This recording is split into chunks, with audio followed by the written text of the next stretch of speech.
కవి కవిగారు శ్రీ మాలేపల్లి రామచంద్ర శాస్త్రి గారి జీవిత మనుగడ 5వ భాగం 21/6/24. వారు ఏ ఉద్యమాలు, ఏ సంస్కరణలు, ఏ సంస్థాపనలు ఎలా కృషి చేశారో వరుసగా చెప్పుకొస్తున్నారు.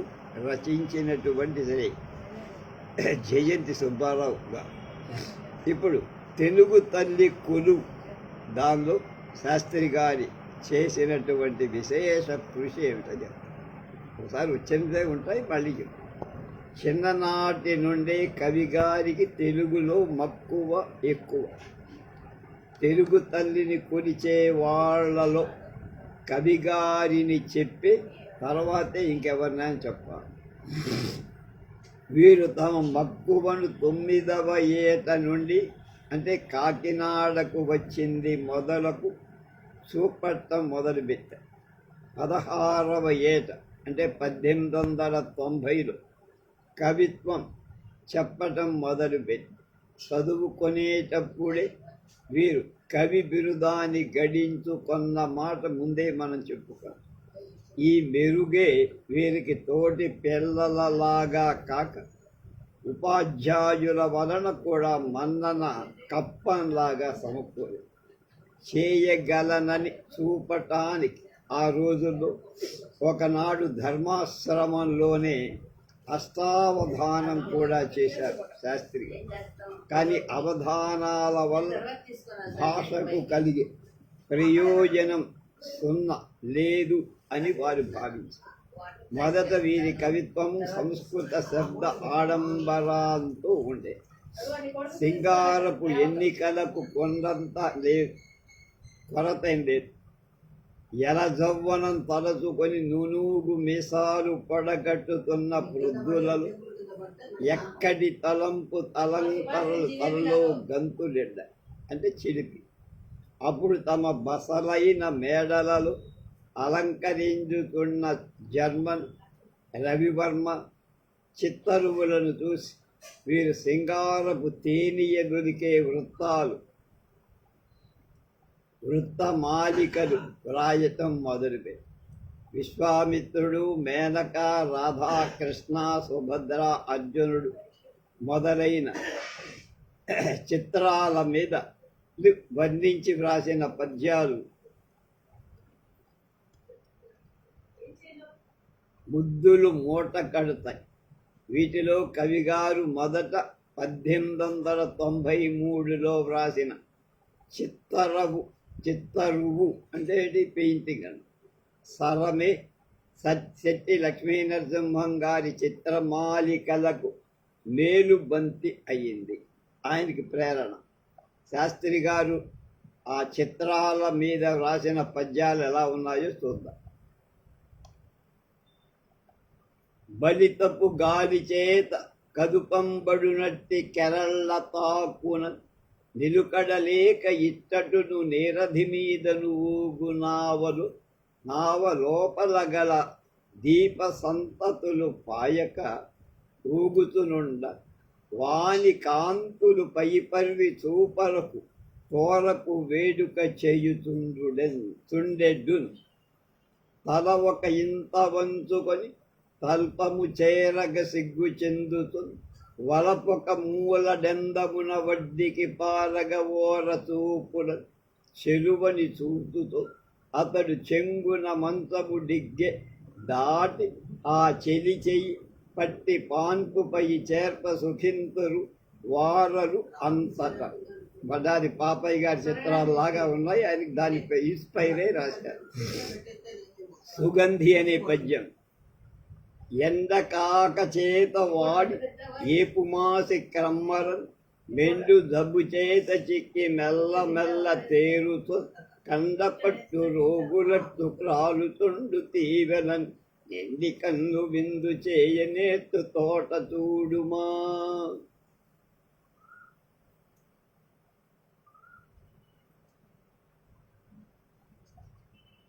అలాగే చంపకమాలు జలదము నవజాలుడు కచంబు మెరుంగున చంద్రబింబమున్ కలత పడంగ చేసెడి మొగంబున చందవలన్ హసించు మేల్ తడుపు బెడంగు కంగవను తామర మొగల బూలు చంగవన్ పులికడు అందకత్తి ఇలా కోరక ఉందరే ఎటివారు.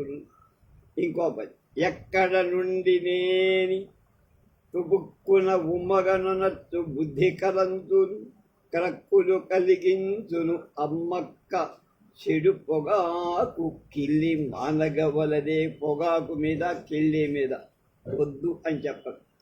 దూరాలోచన బుద్ధి అపారముగా వసగినేని పనిపాటలు విస్తారము పాడు చేయుట సారమతుల్ మానవలయు. సదరంగములను విపరీతంగా సదరంగం మాటం కూడా చేటు అని చెప్పారు.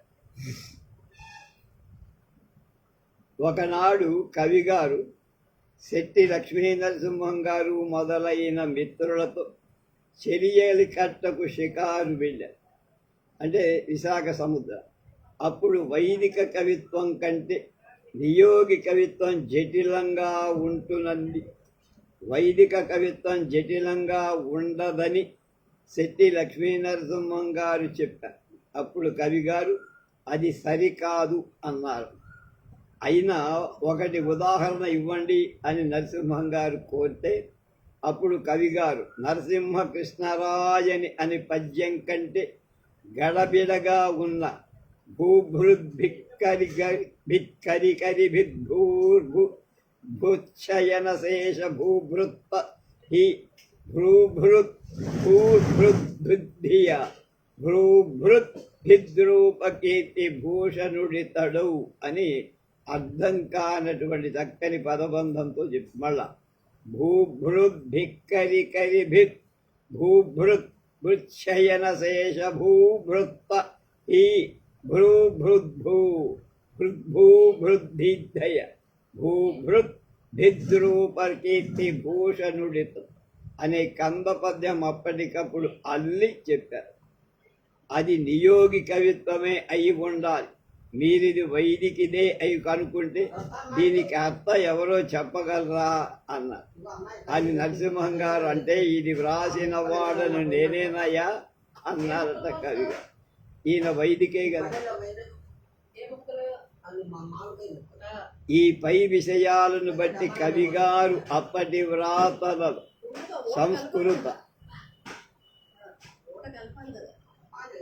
సంస్కృత పదాలు ఎంత ఎక్కువగా వాడేవారో మనకు. కానీ తలపులు పరుపుకు వచ్చిన కొలది కవిగారి వ్రాతలలో సంస్కృత శబ్ద ఆడంబరం శృంగార వర్ణం క్రమంగా తగ్గిపోయినాయి. దేవుడు 1897 నుండి కవిగారు తెలుగులో మంచి మార్పులు చేయదలిచినట్టుగా మనం కనపడుతాం. వీరి వ్రాతలు చూసినట్టయితే ఎలాంటి మార్పులు తలపెట్టారో మనకు తెలుస్తుంది. కొన్ని చోట్ల వాడుక భాషను కూడా అంగీకరించి వ్యాసాలు రాశారు. 1911లో విశాఖ కళాశాలలో జరిగిన ఉత్తర సర్కారుల ఉపాధ్యాయుల సభలో పిల్లలకు గ్రాంధికంలో బోధించాలా, వ్యావహారిక భాషలో బోధించాలా అనే వివాదం ఒకటి వచ్చి రెండు పక్కల వాళ్ళు గట్టిగా వాదాలు సాగించి అప్పుడు కవిగారు రెండు పక్షాల వారికి రాజీ పద్ధతిని సూచిస్తూ ఉన్నారు. 1914లో కాకినాడలో జరిగిన ఆంధ్ర పరిషత్ సభకు వెళ్ళి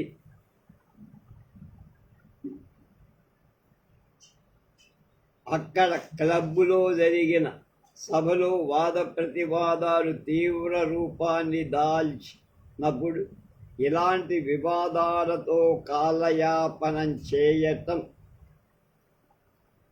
కంటే రెండు పక్షాల వాళ్ళు కొంచెం ఆలోచించి తెలుగు తల్లిని కొలవటం మంచిదని, కొన్ని సందర్భాల్లో గ్రాంధికవాదులు వాడుక నుడులు వాడక తప్పదు కనుక దానిని ఏవగించుకోవటం కూడా మంచిది కాదని వ్యావహారిక భాషావాదులు కొన్ని ఎడల గ్రాంధిక రూపాలు వాడవలసి వస్తుంది కనుక గ్రాంధిక భాష అసలే పనికిరాదని నిరసింపకూడదు అని కూడా చెప్పారు. కవిగారి మొదటి గ్రంథం పశ్చాత్తాప మహత్వం పరీక్షకు చదివిన ప్యారడైజ్ అండ్ పెరి అనే దాన్ని బట్టి రాశారు. వీరు వ్రాసిన పుస్తకాల జాబితా ఏమిటో ఇక్కడ చెప్తున్నారు. నాటకాలు: నలనాటకం, కిరాతార్జునీయ నాటకం, గయనాటకం, సావిత్రి విజయం, విజయ విలాసం, పాండవ జననం, కుమార అస్త్ర విద్యా సందర్శనం, భీమ విజయం, కంసవధ అసంపూర్ణత, ద్రౌపదీ స్వయంవరం, కన్యకాంబికా విజయం, మృచ్ఛకటికం, సిపాయి పెండ్లం, ఆర్యదండయాత్ర అసంపూర్తి, రాజ్యలాభం, రాజసూయం అసంపూర్తి, పారిజాతాపహరణం, బిల్హణీయం, ధీర హరిశ్చంద్రం, ప్రహ్లాద విజయం, సారంగధర విజయం, సీతా సందర్శనం, ప్రతాప చంద్రగుప్త ఇది కూడా అసంపూర్తి. అంటే 1891లో నలనాటకం ప్రారంభించారు. 1911 దాకా ఆయన ఈ 10 ఏళ్ళు ఈ నాటకాలన్నీ రాశారు. అలాగే నాటక రామాయణం, జగన్నాథ బాణం, జూలియస్ సీజర్ అసంపూర్తి, రాజగోపాల ప్రహసనం కూడా ఉంది. అంటే ఆ రెండు కూడా కలిపితే 1896లో ఈ రెండు రాశారు. హరికథలు ఏం రాశారో చెప్తున్నా. హరిశ్చంద్ర కథ 1904లో, కన్యకాంబికా విజయం అసంపూర్తి, రామదాసు కథ 1904లో రాశారు. పద్యకావ్యాలు ఏం రాశారు? పశ్చాత్తాప మహత్వం 1892, విఘ్నేశ శతకం 1892, చిత్రమాలికలు ఏ సంవత్సరమో తెలియదు, రామ శతకం 1925, కనకదుర్గ శతకం ఇది కూడా అసంపూర్తి శతకం 1925, బిడ్డ శతకం అసంపూర్తి, మహోపద్రవ తత్వం అసంపూర్తి, మార్కండేయ నక్షత్ర మాలిక, సత్యవతి, ప్రశ్నోత్తర మాలిక, ఎలుక శెట్టి కథ, తెలుగు సంధ్యావందనం, పుణ్యగిరి యాత్ర అసంతృప్తి, ఋగ్వేద సంహిత. అందులో కొన్ని ముఖ్యమైన వాటికి తెలుగు పద్యాలుగా ఆయన తెలుగు కొన్ని శ్లోకాలు తీసుకొని అంతరాలు తెలుగు చేసి, భారతమ్మ ఓదార్పు, మహాత్మా పద్యావళి మొదలై, చాటుగుడు, పంచరత్నాలు, నవరత్నాలు, దండకాలు, మేలుకొలు, హెచ్చరిక, భారతమ్మ వందనం, పాటలు, కృతులు, కీర్తనలు, స్మారక పద్యాలు, దేశీయ గీతాలు, అరయిక పద్యాలు, పద్యం అన్నారు ఆయన, ప్రార్థనలు, ముసిడి పండు, సపోట, మోదుగ పువ్వు, కాటి బంగారు కవి, అవన్నీ చాటులు. అలాగే సంబరం, దసరా పద్యములు, ఇంగ్లీష్ అనువాదాలు, పారసీ అనువాదాలు, సమస్యలు, వ్యాకరణ మాలిక, ప్రబోధ, భాస్కర మాలిక, శశికళ, సంవాదాలు, సంస్కృత అనువాదాలు, జయంతులు, వర్ణనలు, అసంపూర్తిగా ఉన్న మొదలై, ఆశ మొదలై.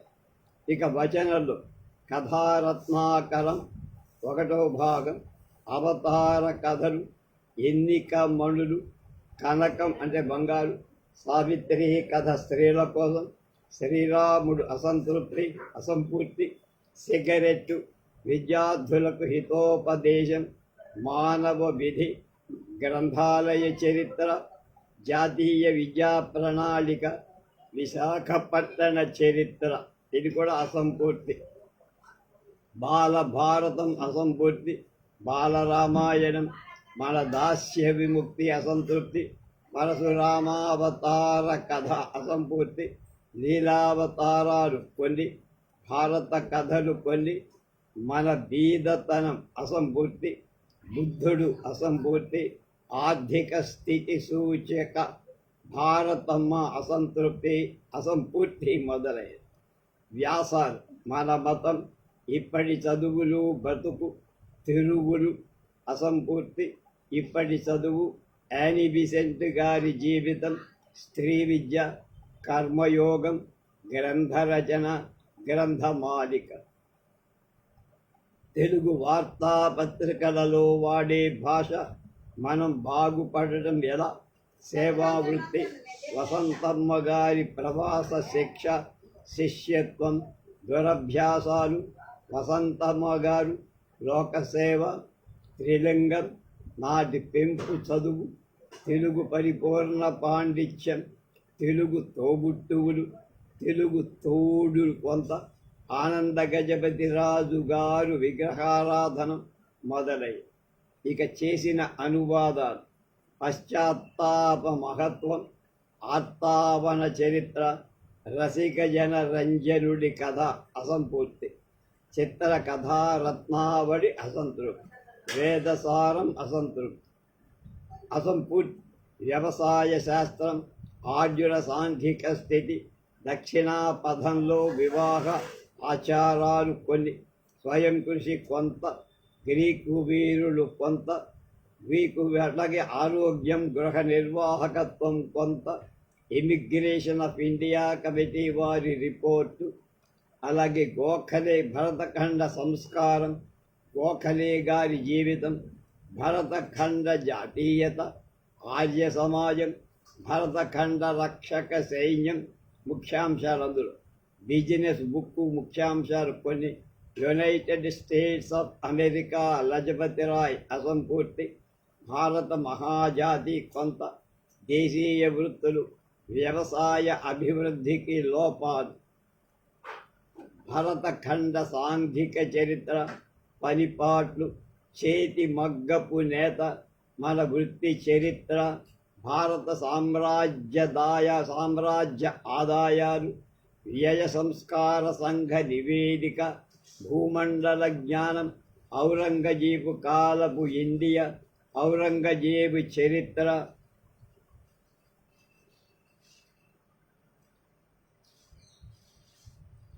శివాజీ చరిత్ర, హిందూ దేశ చరిత్ర కొంత పిటి శ్రీనివాస అయ్యంగారు రాశారట. అలాగే ఋగ్వేదపు ఇండియా కొంత, సంస్కృత వాంగ్మయ చరిత్ర కొంత, ఇండియా, చేతి వడకు అంటే నూలు వడకటం నేత, లింగ్విస్టిక్ సర్వే ఆఫ్ ఇండియా 4వ సంపుటంలో ముఖ్యాంశాలు, imperial gazetteer of Indian provincial series Madras వాళ్ళది కొన్ని ముఖ్యాంశాలు, లోధియన్ కమిటీ రిపోర్టు ముఖ్యాంశాలు మొదలై. ఇతరాలు: భాషా భాగాన్ని అనుసరించి శబ్దరత్నాకర పద విభజనం, అలాగే నుడి గని అసంపూర్తి, వ్యాకరణ అంశాలు, నన్నయ్య నుడులు, అర్ధానుస్వార శబ్దావళి, ఆంధ్ర కవితా మార్గ ప్రదర్శిని అసంపూర్తి, అలాగే దేశ్యాలు, తుదలను బట్టి విడదీసిన అచ్చ తెలుగు ధాతువులు, తుదలను బట్టి అంటే చివర్లను బట్టి విడదీసిన ఔపవిభక్తికాలు, మొదటి తరగతి వ్యాకరణం కొంత, భాషా భాగాన్ని అనుసరించి విడదీసిన బాల ప్రౌఢ వ్యాకరణ సూత్రాలు, విద్యార్థి నిఘంటువు అసంపూర్ణం, తెలుగు నుడి కలయిక అది కూడా అంతే అసంపూర్ణం, అలాగే అక్షరాభ్యాసం, ఆంధ్ర లిపి సంస్కారం సంక్షిప్త లిపి, వెంకన్న దొర భోగట్ట, మనుష్య జన్మం దాని ప్రయోజనం, జీవ కారుణ్యం, స్మరణామృతం అనే గ్రంథాలు వాటి విమర్శన, పేర్ల దండ, తెలుగువే వెలుగు, పేర్ల దండ అంటే పేర్లు ఏ పేర్లు పెట్టాలనేది, తెలుగు వెన్నెల, నన్నయ్య వాడిన నుడులు, శాంతి పర్వానికి పీఠిక, విజ్ఞాపనలు, విన్నపాలు, మనవులు మొదలై. ఇక వారి ఉపన్యాసాలు: శ్రీ రామాయణ కథోపన్యాసాలు, మతనీతి బోధక ఉపన్యాసాలు, రాజకీయ విషయ ఉపన్యాసాలు, పారిశ్రామిక విషయ ఉపన్యాసాలు, జన్మ సాఫల్యం, తిలక్ జీవితం, ధ్యానం, తపస్సు, ఈశ్వరచంద్ర విద్యాసాగర జీవితం, బుద్ధ జీవితం, గురుత్వం, గాంధీ మహాత్ముడి జీవితం, పంజాబ్ ఘోరాలు, శ్రద్ధానంద స్వామి జీవితం, గోఖలే జీవితం, రామ్మోహన్ రాయల జీవితం, వసంతా జీవితం మొదలైనవి చాలా ఉన్నాయన్నారు. ఆయన పరిష్కరించి పుస్తక రూపంలో ముద్రించిన భారతం ఆది పంచకం శారదా మకుట ముద్రాక్షరశాలి వాడు ప్రచురించారు. అలాగే శ్రీ శతకంఠ రామాయణ ఆంధ్ర భాషార్ణవం పరవస్తు వారి ప్రచురణ, భావనా ఋషి మహాత్మ్యం, సౌభాగ్యరత్నాకరం, గిరిజా పరిణయం, రామలింగేశ శతకం, కుక్కుటేశ్వర శతకం, జయంత జయపాలం, విశ్వనారాయణరావు వధ, జయదేవు బంధుసేవ, ప్రసన్నాంజనేయం, శాకుంతల నాటకం, నృకేసరి శతకం మొదలైన ఎన్నో లెక్కేస్తే 100 దాకా. పై వాటిలో కన్యకాంబికా విజయం, పారిజాతాపహరణం, బిల్హణీయం, తెలుగు సంధ్యావందనం, మానవ విధి, అవతార కథలు, ఎన్నికమణులు వీరి శ్రీకళాభిలాషక కావ్యమాలికలు వచ్చాయి. ఈ కావ్యమాలిక 1904లో వారు స్థాపించారు.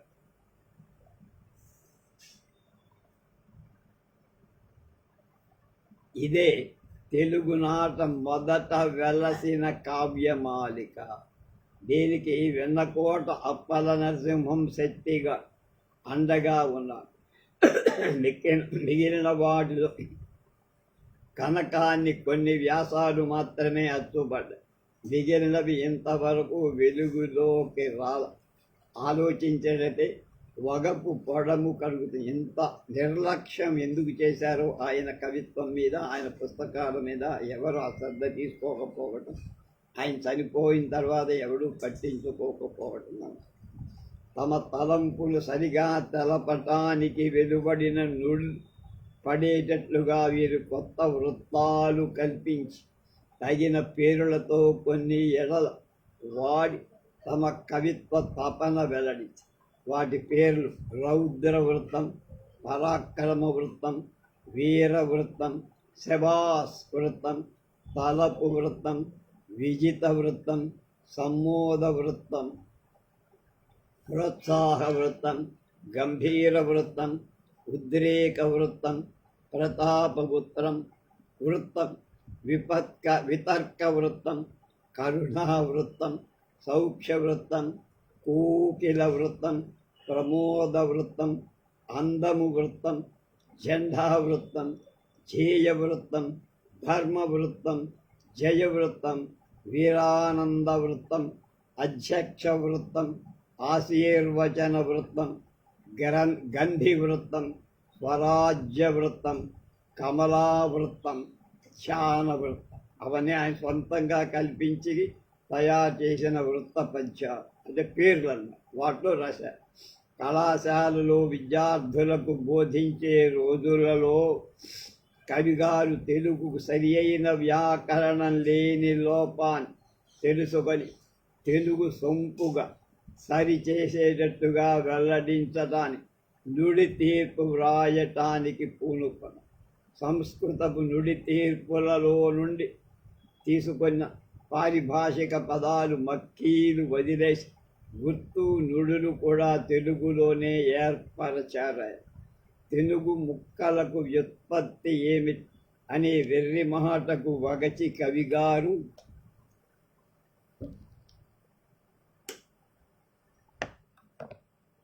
తెలుగుతో తోబుట్టువులను కూడా అరసి తెలుగు నుడులకు వీలైనటువంటి వ్యుత్పత్తి చూపింపడానికి మొదలుపెట్టి రాశారు. అలాగే అప్పటి నుండి తెలుగు తల్లి పెంపు సొంపులు వెల్లడించటానికి ఎడతెగకుండా పాటుపడి ఈ తెలుగు ఎంత దాకా పోయిందంటే పామరులో మాతో పాటు పనిచేసినటువంటి బ్రహ్మశ్రీ హేమాద్రి తిమ్మరుసు గారు అనే తెలుగు పండితుడు ఉండేవారు. ఆయన బాగా మంచి పండితుడు, అన్నిట్లో తెలుగు, సంస్కృత, ఇంగ్లీష్లో కూడా. కృష్ణా జిల్లా గిల్డ్ ఉండే, కృష్ణా జిల్లా గిల్డ్. ఆ గిల్డ్లో ఆయన ఎవరి సన్మానం రాయాలన్నా, పద్యాలు రాయాలన్నా, వచనం రాయాలన్నా ఆయన్ని పిలిచేవారు. అంత చక్కగా రాసేవారు. ఆ తర్వాత ఆయన రిటైర్ అయ్యి ఇక్కడ మన ఉయ్యూరు దగ్గర ఉన్నటువంటి తోటవల్లూరు చేరారు. ఆ తర్వాత కూడా మా ఇద్దరికి స్నేహం బాగానే ఉండేది. నేను వెళ్ళేవాడు, ఆయన ఉయ్యూరు వస్తుంది. ఆయన ఒకసారి సరదాగా నిజంగానే ఈయన ఎవరు మన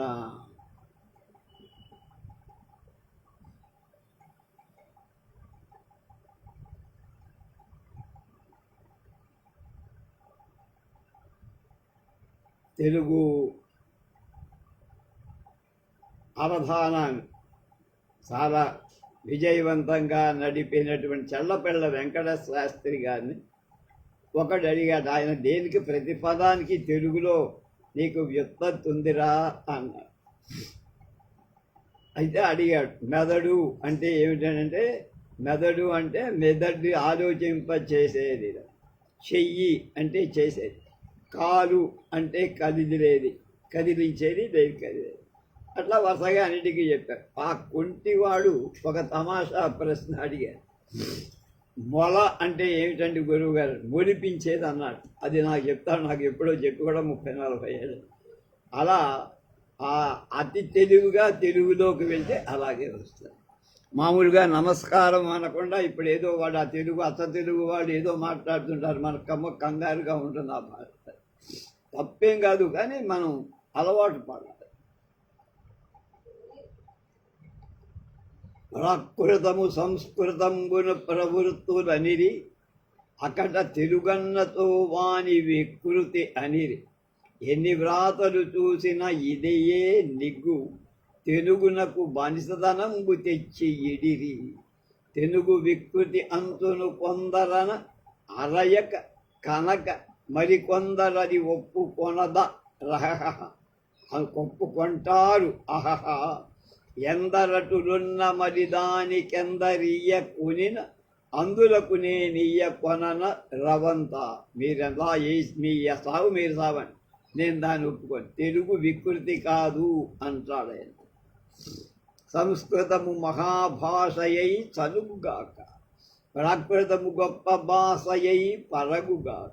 తెలుగువానికి వికృతి అంతట ఎట్లు తాను ఒకనాటి పలుకయి తవరునప్పుడు. తెలుగు దుడి తీర్పు సంస్కృతమునని మొదట పుట్టే కలుగనే ఎందైన ఎత్తి వింత. తెలుగు ఏదో సంస్కృతంలో పుట్టింది కనుక దానిలోంచి వికృతి అని దాన్ని విడిగా చేసి మీరు ఒక ముద్ర వేసి తెలుగు యొక్క గొప్పతనాన్ని పోగొడుతున్నారా? ఇదంతా పూర్వ కవులు తిక్కనాదులందరూ కూడా చక్కగా వాడిన భాషే. ఆ భాష మనకి తీయటి భాష, అందులో చక్కని అమృతం ఉంది. అది తెచ్చుకోండి, దాన్ని అర్థం చేసుకోండి అని బాధపడ్డా. అద్ది తన కర్తకున్ సంస్కృతాభిమానమెంతు హెచ్చని తేటగా ఎరుక పరచు. తెలుగు పొలుపు వెల్లడింప వీరు వైశాఖ సంచికలు వ్రాసిన తెలుగు తోబుట్టువులు అనే వ్యాసం తెలుగు వాళ్ళంతా చదవాల్సిందంటున్నారు జయంతి సుబ్బారావు. కవిగారి వ్రాతల గురించి మున్నంగి శర్మ గారు భావ శబలత అలో తెలిపిన మాటలు అక్షర సత్యాలు అంటున్నారు. ఏం చెప్పారు?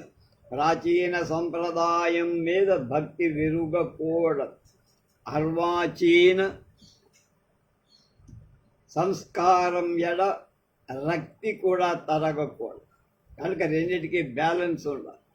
ఈ భక్తికి ఈ రక్తికి యుక్తి ఘటించిన వాడు మన కవిగా. రసాత్మకం కావ్యం అంటే దాని గుర్తు పట్టుకున్నవాడు, దాని అంతు చూసినవాడు, పట్టిన దానిని కవితలో చూపెట్టినవాడు కవితలు. సొంత తెలుగు సొంత స్పంత నుండి నడిపించిన నాడు కాని ఎరువు బేరానికి ఎగబడు. అందులోని సౌందర్యాన్ని ఆయన అర్థం చేసుకొని మనకు అర్థమయ్యేటట్టుగా చక్కని తెలుగు నుడికారంలో రాశాడు. దారి చూపించు రసలుబ్ధుడు అనిపించుకొని దేశం కన్నా ముందు భాష పరాధీనం పోవాలి అన్న. దేశం సంగతులై ముందు నీ భాష పరాధీనంలో ఉంది, దాన్ని నువ్వు మార్చి నీ చేసుకో అన్న. పండిత పూజనం అనే శీర్షికతో భారతి వ్రాసింది కూడా ఇక్కడ మనం చెప్పుకోవాలంటున్నారు ఈ సుబ్బారావు.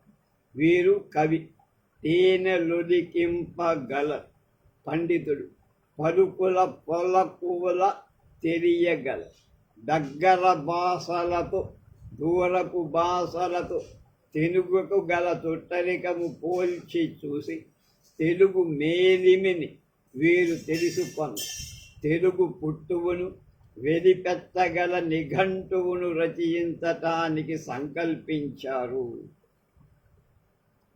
అలాగే వ్యాకరణం రచించటం మొదలుపెట్టారు. ఇవి రెండు తెలుగు భాషకు భాష అంటారు వాడు మామూలు. తెలుగు వాళ్ళకి ఇవాళ కొత్త పాతల కలయిక కాలంలో చాలా పరమ అవసరమైన విషయాలు అని వ్యాధిలో వ్యాకరణం వ్రాయపూను కొన్నప్పుడే కవిగారు తెలుగు నిఘంటువు కూడా వ్రాయటం మొదలుపెట్టారు.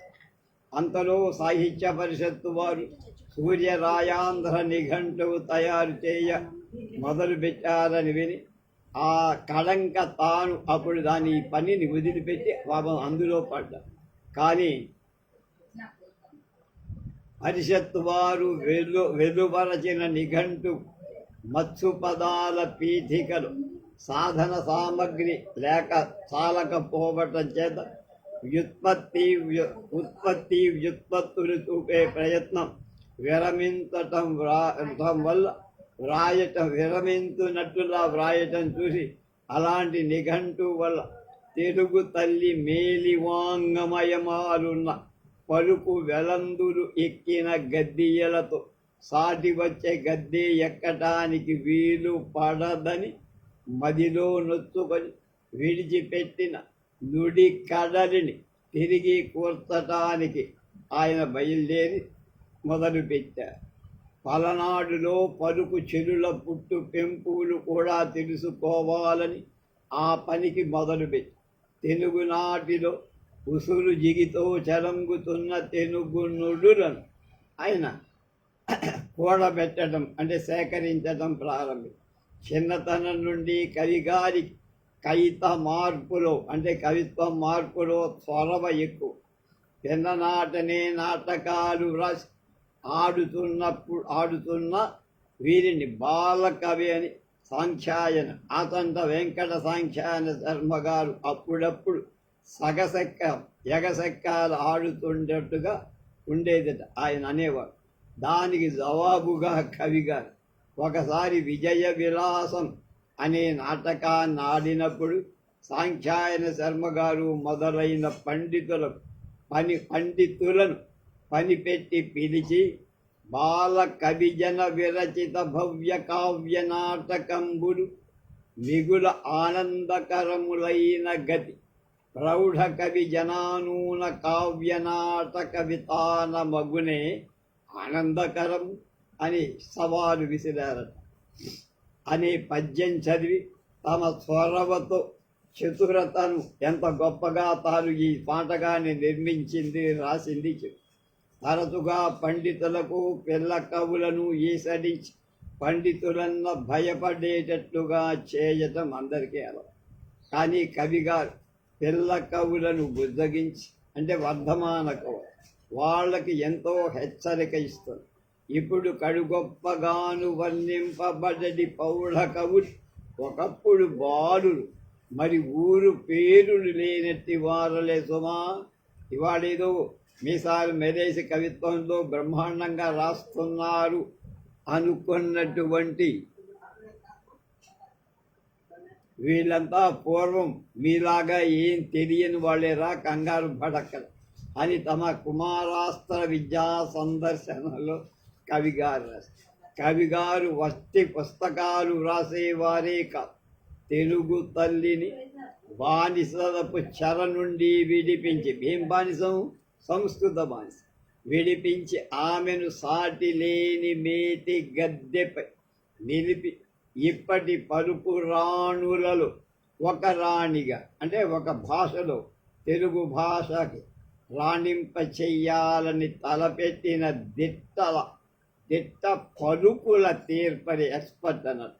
ఆమె మన్ననలకు రవంత కొరంత వచ్చిన వీరు సమ్మతించేవారు. తెలుగుకి ఎక్కడైనా అవమానం జరిగి తక్కువ స్థాయిగా మాట్లాడిన ఆయన సహించేవాడు. రవీంద్రనాథ్ ఠాకూర్ గారి విశ్వభారతిలో తక్కిన నాడుల భారతులకు గల మన్నన తెల్నాటి భారతులకు లేమిచే. రవీంద్ర కవి యొక్క ఆదరణలో అన్ని భాషలు దోచుకున్నాయి, కానీ ఆదరాన్ని తెలుగు రాలేదు. దోచుకోకపోవటం చేత, లేమి చేత 1933 డిసెంబర్లో కవితా సమితి పక్షంలో రవీంద్రుడికి ఇచ్చిన మన్నన కానుక నుడి రతనకు చేతి తొడవులో ఈ మాట మొదకించి, తెలుగు పలుకుల తల్లికి విశ్వభారతిలో పెద్దరికం చేయ వీలు కలిగింపని కోరారు. వీళ్ళందరూ మహానుభావులు చదివారు.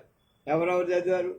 రాయప్రాడు సుబ్బారావు గారు, గదవాడ గోపాలరెడ్డి. వీళ్ళెవరికి ఆ సాహసం లేదు. అక్కడ తెలుగుకి ఇంపార్టెన్స్ లేదు. ఎంతసేపు హిందీ, లేకపోతే ఇంగ్లీషు, లేదా బెంగాల్. అంది అర్థం చేసుకొని విశ్వభారతిలో కూడా తెలుగుకి అగ్రస్థానం ఇవ్వాలి. మిగతా భాషలకి ఎంత గౌరవం మీరు ఇస్తున్నారు, తెలుగు కూడా అలాంటి గౌరవం ఇవ్వాలండి. ఠాగూర్ గారు గడ్డం పెంచుకోవడం కాదు, ఈ విషయంలో కూడా ఆలోచించండి అని చెప్పగలిగిన ధైర్యం మన కవిగారు రామచంద్ర శాస్త్రి గారికి. తెలుగు తల్లిని గద్దెనెక్కించే తలంపులు కవిగారు శ్రీకళాభిలాషక సమాజాన్ని, ఐందవ హిత సభకే కాక మరికొన్ని సారస్వత సంఘాలలో ఉండి పనిచేస్తున్నారు. అందు మొదటిది కవితా సమితి. ఈ సమితిని 1926 సంవత్సరం మే 6వ తేదీన పులిపండ అప్పరస్వామి, శ్రీరంగం శ్రీనివాసరావు, శ్రీశ్రీ వడ్డాది సీతారామాంజనేయులు గారు కలిసి స్థాపించి 1926లో 11-20 తేదీన ధర్మాశ్రమంలో జరిగిన సమితి మొదటి సమావేశంలో కవిగారిని అధ్యక్షులుగా, కీర్తిశేషులు భమిటిపాటి చినయజ్ఞనారాయణ శర్మ గారిని ఉపాధ్యక్షులుగా, పులిపండ అప్పలస్వామి గారిని కార్యదర్శిగా, సబ్నవి సత్యకేశవరావు గారి కోశాధిపతిగా సమితి వారు ఎన్నుకున్నారు. 1933 అక్టోబర్లో జరిగిన వార్షికోత్సవం నాడు సమితి కవిగారిని స్థాయీ సంఘ అధ్యక్షుడిగా ఎన్నుకున్నారు. వీరి అధ్యక్షత కింద సమితి దినదినాభివృద్ధి పొందింది. సమితిలో సుమారు 45 సభ్యులు. సాంఖ్యాయన శర్మ, కేతవరపు వెంకట శాస్త్రి, పరవస్తు లక్ష్మీ నరసింహస్వామి, నిరోగి రామశాస్త్రి వంటి పండితులు, పులిపండ, శ్రీరంగం, పూడి పెద్ది వెంకట రమణయ్య, అంటే శ్రీశ్రీ వాళ్ళ నాన్నే అనుకుంటా, త్వరగా వెంకటరామయ్య, అధికారుల సూర్యనారాయణరావు వంటి భావకవులు.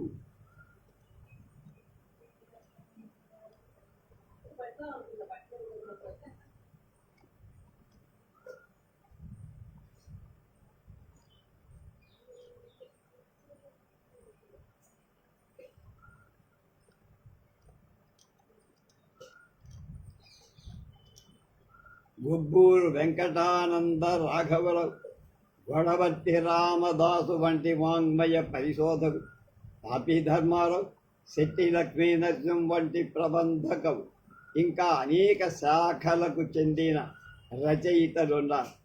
ఈ సమితి పేరు ఇందాక చెప్పాము, ఒకసారి వాళ్ళ బొమ్మలు కూడా చూద్దాం. కవితా సమితి స్థాపకుల్లో పులిపండ అప్పలస్వామి, శ్రీశ్రీ వడ్డాది సీతారామాంజనేయులు వీళ్ళు.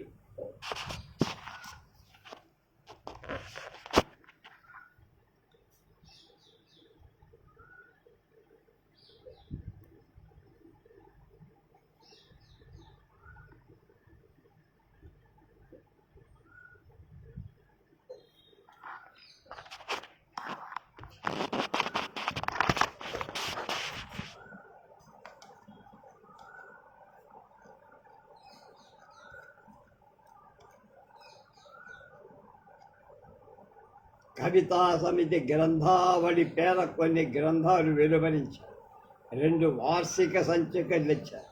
అందు వైశాఖ సంచిక మంచికి పేరు 1933 మల్లంపల్లి సోమశేఖర శర్మ గారి అధ్యక్షత కింద సమితి జరిపిన ఆంధ్ర కవుల ఛాయాచిత్ర ప్రదర్శన తెలుగు తల్లికి ఒక కొత్త సిరి చేకూర్చి చరిత్రకెక్కవలసిన ఆ ఇంపు నింపు చిత్తరు పేరోలగపు సొంపు చూపరులకెప్పటికీ మరుపు రాని ఆనాడే గిడుగు వెంకటరామమూర్తి పంతులు గారి పెద్దరికంలో జరిగిన వార్షికోత్సవాన్ని, చిత్ర ప్రదర్శనాన్ని, గ్రంథ ప్రదర్శనాన్ని చూసిన వాళ్ళకి వారి అపురూపమైన కవుల పండుగలాగా కనపడింది.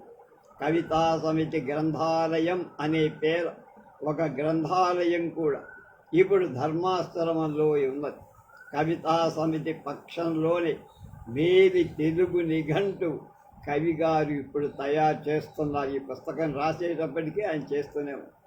యలమంచిలిలో 1930 సంవత్సరంలో గుబ్బూరు వెంకటానంద రాఘవరావు ప్రోత్సాహంతో ఆంధ్రావళి సమాజం కవిగారిని అధ్యక్షుడిగా ఎన్నుకొని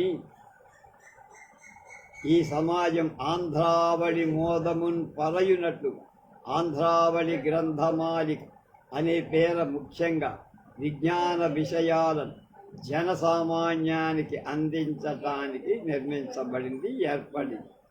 అది ఇప్పటికీ కొన్ని గ్రంథాలు వెలువరించింది. దొరతనం అంటే ప్రభుత్వం వాడు మొదటిసారి 1930లో శాస్త్రి గారిని నిర్బంధించి రాయవెల్లూరు చెరసాలకు పంపినప్పుడు తెన్వంగడపు పలుకులు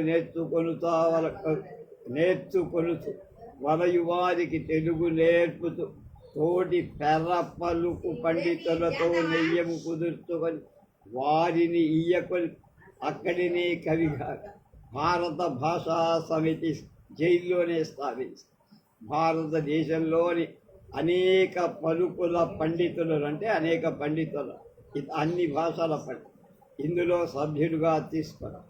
పై పలుకుల పొలకువ తెలుగు తల్లి కైసేతకు తగిన పస సమకూర్చటానికి సాయపడమని కవిగారు ఈ ఏర్పడటానికి ఈ కవిగారు దీన్ని ఏర్పడి ఇందు వీరే కాక తిరుకోట సుందరం పిళ్ళై MABS తమిళం, పనియాడి గారు తుడువ, ఉన్ని గోపాల మీనన్ BABS మలయాళం, హరిహర శర్మ గారు హిందీ మొదలైన వాడు సభ్యులుగా ఉంది. ఎంత శ్రమపడ్డారో తెలుగు. వీరి పని కొంత జరిగింది, ఇక ముందు ఎంతో జరగాల్సి ఉంది. తమ పెద్దరికం కింద ఉన్న తెలుగు పనియారము అన్నీ తెలుగు గుడి అంటారు కలిపి కవిగారు 1933లో తెలుగు గుడి అనే దాన్ని నెలకొల్పారు. వీరి తోడివారు తెలుగు తల్లి కైసేతకు చేరి పనిచేసేపట్టి తెలుగు గుడి అది ఇప్పుడు యలమంచిలిలో, విశాఖలో, బెజవాడలో పనిచేస్తోంది. పుస్తకం రాశారు ఇప్పుడు దాని అడ్రస్ ఏం లేదు. యలమంచిలో తెలుగు గుడికి మనికి పట్టుగా గుబ్బూరు వెంకటానంద రాఘవరావు గారు కొంత నేల కవిగారికి ఇచ్చారు. బెజవాడలో ఖద్దరు సంస్థాప నియామకులు ఉప్పులూరు వెంకటకృష్ణయ్య గారు తమ ఇంటిలో తెలుగు గుడికి చోటు కల్పించి అవి కవిగారు సాధించిన అద్భుతమైన తెలుగు సేవ. రేపు కవిగారికి సన్మానం ఎక్కడెక్కడ ఎవరు చేశారో దాన్ని తెలుసుకుందాం.